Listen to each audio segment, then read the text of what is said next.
বাংলা মুভির জগতে অনেকদিন পর একটি বাংলা কমেডি মুভি রিলিজ হয়েছে বমেরম, যার ট্রেলার দেখলে তোমাকে মনে হবে এটা তো হিন্দি মুভি তেরি বাতোं में ऐसा उलझा जियाর মুভির মতোই। এর ট্রেলার দেখলে মাস্টলি এটা মনে হবেই। তো গাইস, মুভিটা কেমন, ভালো না খারাপ, এবং এটা কাদের জন্য, তা নিয়ে আজকের ভিডিও। তো গাইস, আমি আকাশ টুডে রিভিউ বমেরাং মুভি। বমেরাং এর গল্পটা ছোট্ট করে বললে, জিৎ একজন ভালো সায়েন্টিস্ট এবং সে একটা হিউম্যান রোবট তৈরি করা অনেক বড় তার স্বপ্ন আছে। জিৎ এখন বইয়ের চাপে সে কি চাকরি করে সংসার চালাবে না তার স্বপ্ন পূরণ করবে, এইটাই হচ্ছে মুভির মূল গল্প। বুমেরাং এর গল্পটা বলিউড মুভি তেরি বাতোं में ऐसा उलझा जिया এর গল্প থেকে পুরো আলাদা, দুটো গল্পই আলাদা। বলিউড মুভিটা রোবটের সাথে প্রেম নিয়ে এবং এ বাংলা মুভিটা এর থেকে পুরো উল্টো। এটি একটি যেহেতু কমেডি সাইফাই মুভি, তার জন্য এখানে বিভিন্ন ধরনের কমেডি রয়েছে, ডবল মিনিং কমেডি, নেতা টাইপ কমেডি এবং ফিজিক্যালি কমেডি, আরও অনেক কিছুই আছে। মুভিটির প্রথম 15 থেকে 20 মিনিট তোমাকে বিরক্তি বা বোরিং করতে পারে এবং তারপর মুভিটা এমন এঙ্গেজিং ভাবে চলতে থাকে যে তোমাকে লাস্ট পর্যন্ত বসিয়ে মাস্টলি রাখবে।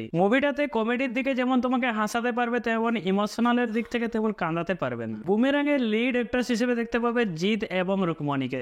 এখানে জিতের পারফরমেন্স পুরো হাই লেভেল, আলাদা মুভি থেকে। এবং রুকমণির অ্যাক্টিং ভাই, হিন্দি মুভি তেরি বাতোं में ऐसा उलझा जियाর যে কৃতি সেননের অ্যাক্টিং, তার থেকে ভাই 10 গুণ ভালো। এখানে রুকমণিকে বোঝাই যায় না যে সে একজন মানুষ বলে, এমন অ্যাক্টিং করেছেন।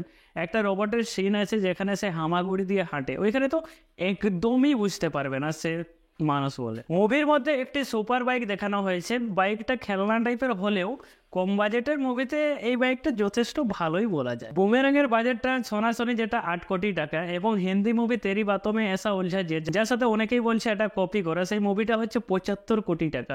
ভাই, সেই মুভিটা থেকে এটা তো শতগুণে ভালো বাজেটের দিকে দেখতে গেলে। মুভির মধ্যে আরেকটা সিন আছে, এখানে দেবের এন্ট্রি, ভাই ওইটা একটা দেখার মতো, মজা নেওয়ার মতো, টাইম পাস করার জন্য মুভিটা যথেষ্ট ভালো। এটাকে পুরো সিম্পল ভাবে দেখতে হবে, দিলেই মজা লাগবে। মুভিটা ছোট থেকে বড় সবাই দেখতে পারে, পুরো ফুল ফ্যামিলি একে সাথে, নো কনফিউশন। কিন্তু ভাই এই মুভিটাতে ব্যাকগ্রাউন্ড মিউজিকটা আর একটু ভালো হতো, কারণ ব্যাকগ্রাউন্ড মিউজিক তো ভালো করা যেতেই পারে, এখানে ব্যাকগ্রাউন্ড মিউজিকটা একটু লোয়েস্ট করে দিয়েছে।